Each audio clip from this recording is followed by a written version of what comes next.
Halo, annyeonghaseyo ya. Kembali lagi ya setelah saya lumayan ya beberapa hari saya nggak upload video ya. Kenapa saya nggak upload video ya? Agak lama ya karena saya memberikan waktu kepada kalian untuk menghafal ya, untuk menghafal dulu ya, menghafal dulu partikel-partikel penanda ya, penanda kalimat dalam bahasa Korea. Setelah saya rasa kalian sudah hafal. Nah, sekarang saya kembali upload lagi video. Di video kali ini kita akan membahas ya ini tingkatan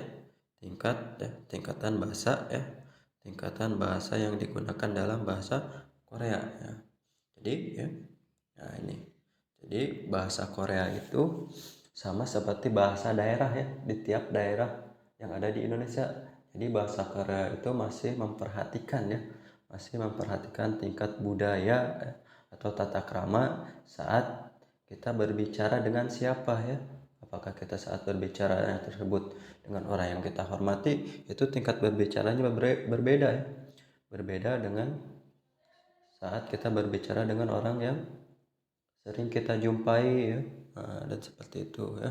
Jadi sekali lagi bahasa Korea itu memiliki tingkatan bahasa ya atau tata krama dalam berbicara. Ini ya akan kita jelaskan hari ini nih. Ya. Bentar ya. Nah ini ya. Di video kali ini kita akan mempelajari tingkat bahasa yang digunakan dalam bahasa Korea. Saya bacakan terlebih dahulu ya. Ini saya sudah membuat catatan ya, agar lebih mudah dipahami. Nah, jadi ya, bahasa Korea berbeda dengan bahasa Indonesia. Bahasa Korea masih memegang budaya atau tata krama saat berbicara, di mana saat berbicara itu kita harus memperhatikan ya siapa lawan bicara kita. Dari hal tersebut ya, sehingga bahasa Korea dibagi ke dalam 3 bentuk tingkatan bahasa ya. Nah, bahasa Korea itu memiliki 3 tingkat bahasa, yaitu bahasa hormat ya, atau yang disebut dengan nopimal, kemudian bahasa sopan, jonetmal, dan bahasa akrab atau bahasa kasar, banmal ya. Nah, video kali ini kita akan membahas apa yang dinamakan dengan bahasa hormat atau bahasa nopimal dalam bahasa Koreanya ya. Bagaimana cara penggunaannya ya, atau digunakan atau ditujukan kepada siapa saja itu nopimal. Nah, di sini kita akan bahas ya. Yang pertama kita bahas bahasa hormat ya, nopimal. Jadi bahasa hormat adalah ya bahasa yang digunakan saat kita berbicara dengan orang yang harus kita hormati ya. Saat kita berbicara dengan orang yang harus kita hormati, ya, kita gunakan bahasa hormat atau nopimal. Nah, dengan kata lain ya, bahasa hormat atau nopimal itu digunakan untuk menunjukkan ya, rasa hormat kita atau meninggikan lawan bicara kita. Nah, bahasa hormat itu biasanya ditujukan kepada orang-orang seperti ya kakek nenek dari teman-teman kita ya, atasan, pejabat dan lain-lainnya. Jadi sinopimal ini ya digunakan untuk ya menghormati lawan bicara kita. Nah, sebelum kita mempelajari bagaimana cara berbicara menggunakan bahasa hormat ya, kita harus memahami terlebih dahulu apa itu kata kerja atau kata sifat dasar. Nah, kata kerja, kata sifat itu masuk ke dalam predikat ya, yang sudah kita pelajari di video sebelumnya. Jadi kata kerja atau kata sifat itu masuk ke dalam predikat. Nah, jadi apa itu predikat dasar atau kata kerja atau kata sifat dasar? Nah, kata kerja atau kata sifat dasar adalah kata ya yang belum mengalami perubahan bentuk. Biasanya masih berakhiran da ya, dalam bahasa Korea atau bahasa kamus ya, dalam bahasa kamus ya. Nah, si kata kerja atau kata sifat dasar itu masih berbentuk ya, memiliki akhiran da ya, belum mengalami perubahan. Misalnya di sini ya, jika kalian mencari kata minum di dalam kamus bahasa Korea, maka untuk minum itu dalam kamus bahasa Korea itu ada seperti ini ya, mashida. Nah, mashida. Nah, ini ya. Nah, mashida. Jadi mashida itu bentuk kata kerja dasar ya, kata kerja dasar yang belum mengalami perubahan ya. Mashida itu kata kerja atau predikat dasar dari minum ya. Sehingga ya, sekali lagi, jika kalian mencari kata minum dalam kamus bahasa Korea, maka akan ditemukan ini ya, mashida. Akan ditemukan mashida. Tapi jika dalam bentuk ucapan atau tulisan, kata mashida itu ya akan berubah ya. Kata si minum itu ya akan berubah tergantung dari perubahan tingkat bahasa ya, dan juga tensis yang berlaku di kalimat tersebut. Contoh di sini ya. Mashida, itu kata dasarnya ya. Ketika kalian atau orang Korea ya mengatakan mashida minum ya ke dalam bentuk hormat ya, maka mashida itu dia akan berubah jadi desim nida atau de shi sheo ya, de shi sheo. Jadi mashida itu minum kalau bahasa Indonesia. Nah, desim nida itu ya bentuk hormat ya, bentuk kata hormat dari minum. Kalau bahasa daerah ya, kalau misalnya bahasa Jawa itu ada mangan ya, mangan itu bahasa biasanya. Kemudian untuk bahasa hormatnya ya yang ditujukan untuk orang tua itu jadi dahar ya kalau nggak salah. Atau kalau dalam bahasa Sunda itu ya baliknya, kalau bahasa Indonesia dahar. Nah, dalam bahasa Indonesia maaf ya. Kalau dalam bahasa Sunda itu tingkat bahasa biasanya dari makan itu dahar ya. Nah, untuk ditujukan atau untuk menghormati ya lawan bicara, jika subjeknya atau lawan bicaranya orang tua, kita menggunakannya itu ya yang tadinya bentuk biasanya dahar, kita bentuk dalam bahasa Sunda ya, dalam bahasa Sunda kita rubah ke dalam bentuk hormat, dari dahar itu berubah jadi tuang ya.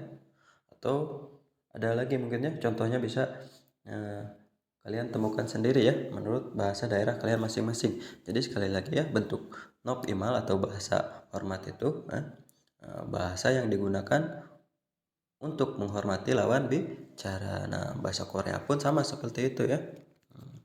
Seperti halnya bahasa daerah ya, masih masih terikat atau masih menggunakan peraturan atau tata krama yang digunakan saat berbicara dengan lawan bicara. Nah, di situ ya. Terus contoh lain ya. Di sini ada kata gada. Gada itu pergi ya. Nah, gada ini ya itu bentuk dasar atau bentuk bahasa kamus. Jika kalian ingin ya menggunakan kata pergi kepada lawan bicara yang kalian hormati, maka kalian jangan mengatakan gada ya. Tapi yang kalian katakan itu ini Kasim nida. Nah, itu bentuk hormat dari gada ya. Gada bentuk bahasa biasanya, bahasa kamus. Nah, gasim nida itu perubahannya ya. Perubahan ke dalam bentuk hormat ya. Gada kasim nida sama saja artinya ya. Pergi ya. Nah, ini ada gada. Nah, berubah lagi jadi gaseo. Nah, kenapa ini gasim nida kemudian ini gaseo? Padahal artinya sama ya. Nah, cuman ya saya akan jelaskan di sini ya. Nanti ya di setelah ini. Nah, sebelumnya tadi ya yang berubah ya dalam bahasa hormat, saat menggunakan bahasa hormat yang berubah itu yang pertama ya itu tadi predikatnya ya, kata kerja atau kata sifatnya. Pada saat menggunakan bahasa hormat tidak boleh kata dasar yang digunakan, tapi ya yang digunakan itu ya perubahan untuk predikatnya itu ini ya perubahan dari kata dasar berubah menjadi kata hormat ya, seperti itu. Kemudian yang berubah ya, yang berubah dalam bentuk bahasa hormat itu ini ya, partikel penandanya pun ikut berubah ya. Dalam bahasa biasa ini partikel penandanya tuh ya, untuk topik ya kita sudah pelajari ada nan, an ya partikel penandanya. Terus iga itu untuk subjek, terus eke hante itu kepada ya. Nah, dalam bahasa hormat ya si partikel penandanya pun berubah ya. Kalau bahasa biasa ya, atau bahasa sopan ya, bahasa biasa ya kita katakan bahasa biasa dulu. Nah, dalam bahasa biasa partikel penanda untuk topik adalah nan, an. Sedangkan dalam bahasa hormat atau nop imal partikel penanda topik itu jadi ke, so, nen. Nah, itu. Kemudian untuk subjek ya dalam bahasa biasa partikel penandanya itu iga ya. Tetapi ya jika kita menggunakan dalam bentuk bahasa hormat, partikel penandanya itu menjadi keso ya, bukan iga lagi. Kemudian kata kepada ya, kepada kakek, kepada direktur ya seperti itu. Jadi kita tidak boleh menggunakan eke atau hante, tapi kita harus menggunakan ke ya sebagai bentuk hormat. Nah, itu ya. Kemudian selanjutnya, bentuk bahasa hormat atau nominal pun dibagi lagi berdasarkan situasi ya, situasi atau keadaan saat kita berbicara. Nah, menjadi bahasa hormat formal dan informal ya. Bahasa hormat formal ya. Jadi situasi formal ya. Bahasa hormat yang digunakan dalam situasi formal. Situasi formal itu seperti acara-acara resmi ya, seperti acara pernikahan, acara rapat ya, lain-lain. Sedangkan informal itu bahasa sehari-hari ya, bahasa sehari-hari ya, dalam situasi sehari-hari ya, situasi sehari-hari. Nah itu, jadi bahasa hormat formal itu maksudnya bahasa hormat yang digunakan dalam situasi formal atau situasi resmi. Sedangkan bahasa hormat informal ya, itu adalah, nah ini itu bahasa hormat yang digunakan dalam ya, situasi sehari-hari atau lawan bicara kita itu sering kita jumpai ya dalam kehidupan sehari-hari. Nah, seperti itu. Nah, oke ya. Sekarang kita belajar bagaimana ya cara berbicara atau menulis menggunakan bahasa hormat di dalam situasi formal ya, dalam situasi resmi. Nah, untuk menggunakannya atau cara menggunakan atau cara menulisnya kita ini ya. Nah, ini saya perbesar dulu. Nah, ini ya, kata kerja dasar ya, cukup dihilangkan da ya. Da-nya dihilangkan, tambahkan isim nida. Jika kata kerja tersebut ya berakhiran konsonan ya, jika kata kerja atau kata sifat tersebut berakhiran konsonan, hilangkan da, kemudian tambahkan isim nida ya sebagai bentuk bahasa hormat ya dalam situasi formal. Kemudian jika kata kerja atau kata sifatnya berakhiran vokal, maka tambahkan sim nida ya dalam situasi ya, bahasa hormat formal. Nah, ini saya sudah bikin contoh ya di sini. Misalnya ya, di situ ada kakek pergi ke balai kota. Kakek pergi ke balai kota. Karena kita membicarakan kakek, sedangkan kakek adalah orang yang kita hormati, maka kita rubah ya. Kakek pergi ke balai kota itu ke dalam bentuk bahasa hormat ya. Kita gunakan ke dalam bentuk bahasa hormat formal dulu ya. Nah, di sini ya. Kakek itu harap poci ya, pergi. Pergi itu kata dasarnya ya, kata kerja dasar itu kata ya. Terus ke ya, keterangan, nah, kata penghubung keterangan itu ada kemudian balai kota ya, sichong itu bahasa Korea, sichong itu balai kota ya, keterangan. Jadi di sini polanya SPK ya dalam bahasa Indonesia. Kita rubah ke dalam bahasa Korea itu menjadi polanya di SKP ya. Ingat pola kalimat bahasa Korea itu topik, subjek, keterangan, objek, predikat. Jadi kita rubah ke dalam bentuk urutan ya, pola kalimat bahasa Korea SKP di sini. Ya. Di sini kakek ya, kakek. Nah, harapoji, nah, kakek di situ berarti sebagai subjek. Nah, karena sebagai subjek ya si harapoji ini kalian tandai pakai partikel ya, partikel subjek. Ya. Partikel subjek dalam bahasa hormat itu bukan iga, tetapi keso. Nah ini ya, keso. Nah ini partikel subjek ya, partikel subjek dalam bahasa hormat, untuk bahasa hormat itu keso ya, bukan lagi iga. Nah itu. Jadi ya, kembali lagi. Nah ini haraboji. Haraboji itu kakek. Kakek berperan sebagai subjek. Kalian tandai ya dengan partikel penandanya, yaitu keso ya dalam bentuk hormat. Kemudian ya keterangan ini balai kota. Nah, sichongi. Nah, sichongi. nya ke ya. Kemudian gasim nida dari kata dasar gada ya. Dari kata dasar gada ya. Nah, di sini ya. Dari kata kerja dasar gada kita rubah ya. Kata kerja dasar gada kita rubah ke dalam bentuk hormat ya. Yang tadinya gada, gada ya. Gada. Da-nya dihilangkan. Nah, setelah dihilangkan da, nah, akhiran ya, huruf terakhirnya adalah vokal A. Maka yang ditambahkan itu ini ya. Sim nida. Jadi gada tinggal tambah sim nida. Jadinya seperti ini ya. Kasim nida. Jadi ya, ini adalah ucapan ya atau tulisan bentuk ya, hormat ya, bentuk nominal dalam situasi formal, dalam situasi resmi itu jadi kasim nida ya. Nah, seperti itu. itu.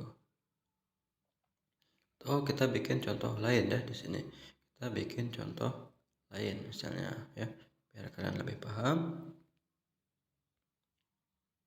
Oke. Misalnya saya bikin kalimat ya. Orang yang kita hormati, misalnya direktur ya. Direktur, Pak Direktur ya. Pak Direktur. Pak Direktur. Pak Direktur. Pak Direktur membeli ya. Misalnya membeli mobil, misalnya membeli rumah ya, mobil aja mobil, karena rubah nanti ada perubahannya ya. Oke, Pak Direktur membeli mobil. Nah, berarti bahasa Koreanya itu ya, direktur itu, Pak Direktur itu ya, direktur itu dalam bahasa Koreanya sajangnim ya. Sajangnim. Nah, nim itu ya partikel ya, untuk menyebut atau memanggil jabatan orang yang kita hormati atau jabatan atasan aja sajangnim ya. Sajangnim, nah, itu subjek ya, karena dia subjek, nah, maka kita gunakan penanda, partikel penanda untuk subjek. Dalam bahasa hormat itu ada, tadi sudah saya jelaskan ya, itu dia berubah jadi keso ya. Keso, sajangnim keso ya. Nah, keso itu partikel penanda subjek dalam bahasa hormat ya. Kalau dalam bahasa biasa kan iga. Nah, karena kita menggunakan atau belajar tentang bahasa hormat, maka partikel yang kita gunakan pun harus partikel subjek hormat. Nah, di sini keso ya. Nah, jadi Pak Direktur sajangnim keso, partikel penandanya ya, partikel penanda subjek bentuk hormat. Kemudian ya subjek. Nah, kita ingat pola kalimat bahasa Korea itu SKOP. Di sini keterangan nggak ada, yang ada objek ya, maka kita tulis lebih dahulu objek. Nah, dalam kata Pak Direktur membeli mobil ya, mobil itu sebagai objek ya, maka kita tuliskan objeknya dulu ya. Tung ca itu mobil ya, tung ca. Nah, untuk partikel penandanya ya sama saja ya, tidak berubah. Jadi untuk partikel penanda objek ya, baik itu dalam bentuk bahasa hormat atau bahasa biasa, itu tetap partikel penandanya rel sama ya, karena di sini cadong ca huruf terakhirnya adalah vokal, maka yang kita gunakan partikel penanda objeknya adalah lel ya. Cadong carel.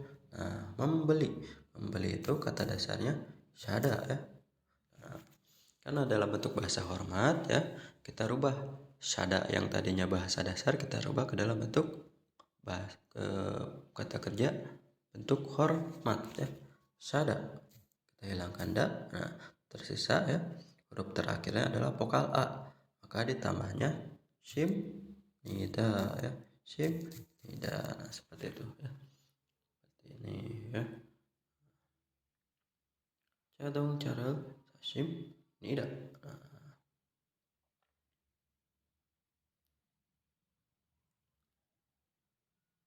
seperti itu ya.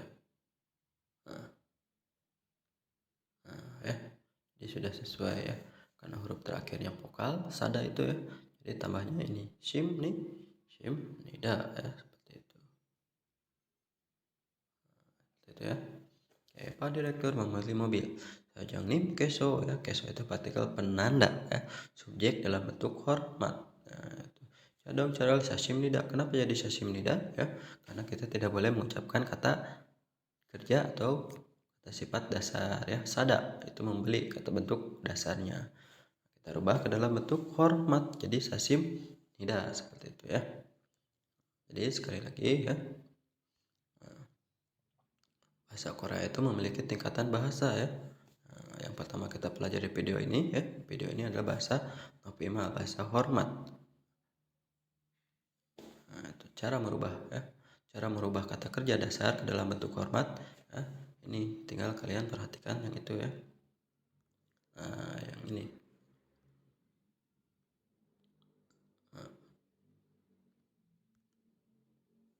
Nah, ini saja ya. Nah, jika kata kerja, kata sifat ya, dasarnya itu berakhiran konsonan, Untuk merubah ke dalam bentuk hormatnya, jadi tinggal hilangkan da, tambahkan isim nida. Jika kata kerja atau kata sifat tersebut berakhiran vokal, hilangkan da, tambah isim nida. Seperti itu saja ya. Dan ingat, partikel penandanya pun harus berubah ya. Partikel penanda topik itu ya. Partikel penanda topik dalam bentuk hormat itu jadi kesonen. Partikel penanda subjek dalam bentuk hormat atau nopimal itu keso ya, untuk kepada ya, yang tadinya eke hante dalam bentuk hormat jadi ke. Nah itu yang perlu kalian ingat. Nah, tadi baru saja kita pelajari ya bentuk bahasa hormat dalam situasi formal. Sedangkan dalam bahasa maaf ya, nah tadi dalam situasi formal. Nah ini ya yang berakhiran sim nida nida seperti itu ya, itu berarti kalimat pernyataan atau kalimat informatif.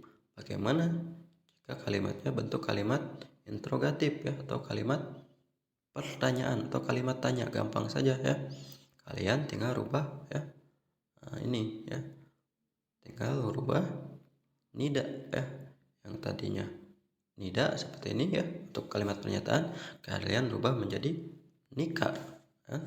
Tuh, jadi ini untuk kalimat pernyataan. Untuk kalimat tanya tinggal kalian rubah ya, yang tadinya nida jadi nikah ya.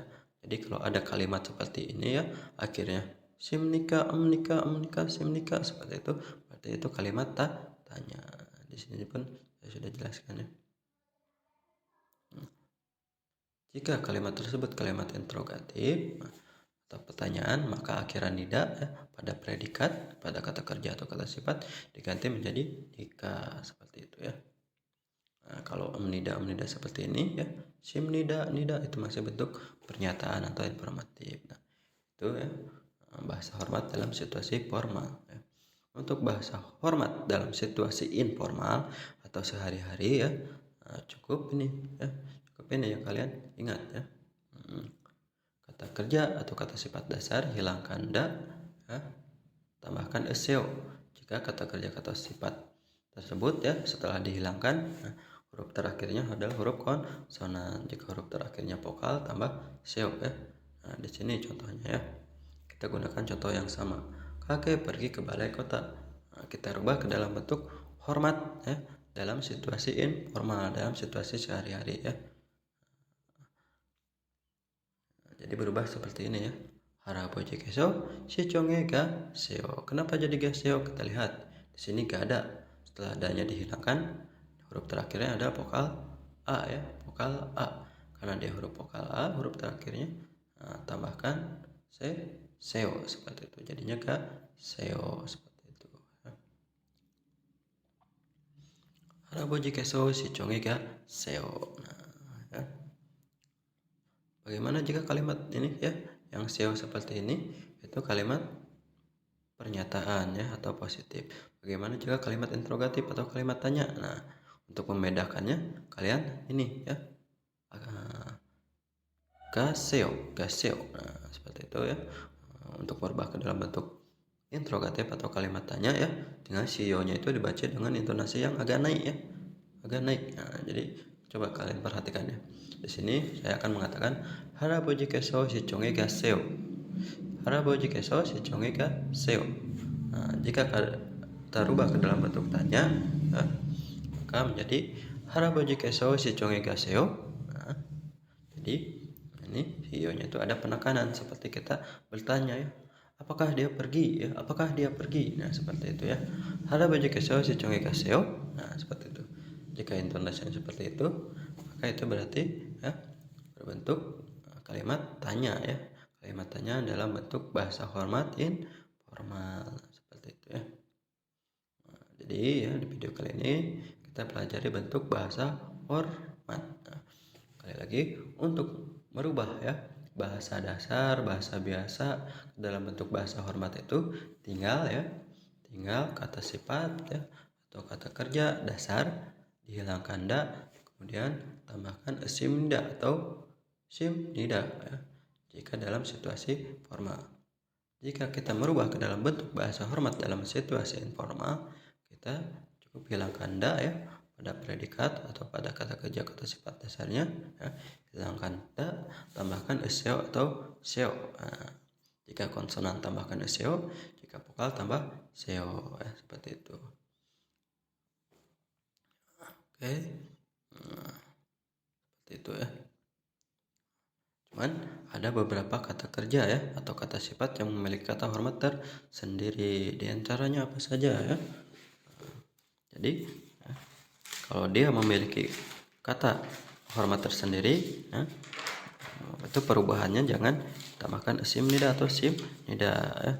Nah, jadi untuk kalimat ya, bukan kalimat ya, jadi untuk kata ya, kata kerja atau kata sifat atau predikat dasar ya yang memiliki kata hormat tersendiri itu kalian harus ingat ya, harus diingat. Nah, saya kasih beberapa ya, kata ya, beberapa kata ya, kata atau predikat, kata kerja, kata sifat yang memiliki kata tersendiri ya, memiliki kata hormat tersendiri. Maksudnya seperti ini ya, kalau bahasa Sunda itu ada dahar, kemudian bahasa hormatnya itu tuang. Bahasa Jawa misalnya mangan, itu bahasa hormatnya jadi dahar ya. Nah, seperti itu. Nah, di Korea pun ada beberapa kata yang sama halnya seperti itu. Contohnya ya, tidur. Tidur. Bahasa biasanya itu cada. Ya. Untuk bahasa hormatnya dia jadi jasim. Bukan jasim nida ya. Jumusida. Jumu ada. Jumu hasim nida. Kadang ada juga jumusim nida. Jadi kita gunakan jumusim nida. Jumusim nida. Itu bahasa hormat ya, bahasa hormat dari tidur ya. Jumusim nida. Nah, ini bahasa hormat dari tidur ya, itu tidur jadi jumusim nida. Nah, boleh kalian tulis ya. Terus apa lagi? Ada lagi ya, dari tidur cada jadi jumusim nida. Terus untuk berbicara ya, berbicara atau berkata, berucap ya, berbicara bahasa dasarnya itu ya, mal hada, itu bahasa dasarnya. Bahasa hormatnya itu jadi malsem ya, malsem,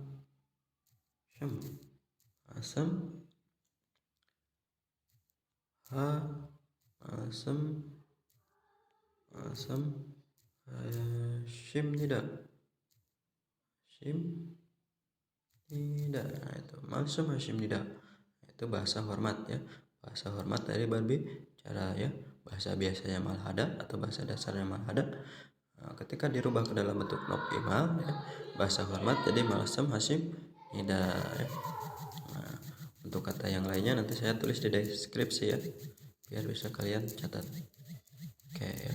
Jadi untuk video ini ya kali ini ya, kesimpulannya ya, kita ambil kesimpulannya ya.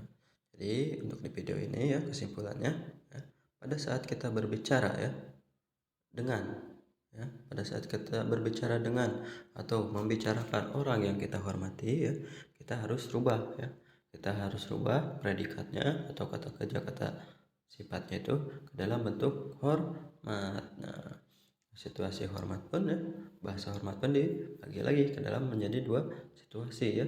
Ada bahasa hormat situasi formal atau bahasa hormat formal dan bahasa hormat informal. Untuk merubahnya nah, sini ya, tuh ya, sudah saya jelaskan tadi ya. Oke ya, jadi ya untuk video kali ini cukup sampai di sini ya, cukup sampai di nob imal. Selanjutnya ya kita akan bahas bahasa yang kedua yaitu bahasa John Detmal ya. Bagaimana itu bahasa John Detmal kita akan bahas lagi di video selanjutnya ya. Oke, untuk hari ini cukup sampai di sini ya. Terima kasih sudah menonton ya. Jangan lupa ya subscribe dan komen ya agar saya tahu bahwa video ini ya, video ini ya cukup membantu kalian ya. Jadi tolong kalian berikan saran ya, saran kepada saya ya di kolom komentar. Oke, Jui Hesoso, kamsahamnida. Terima kasih karena sudah memperhatikan ya apa yang saya bicarakan. Oke ya. Annyeonghi. Keseo.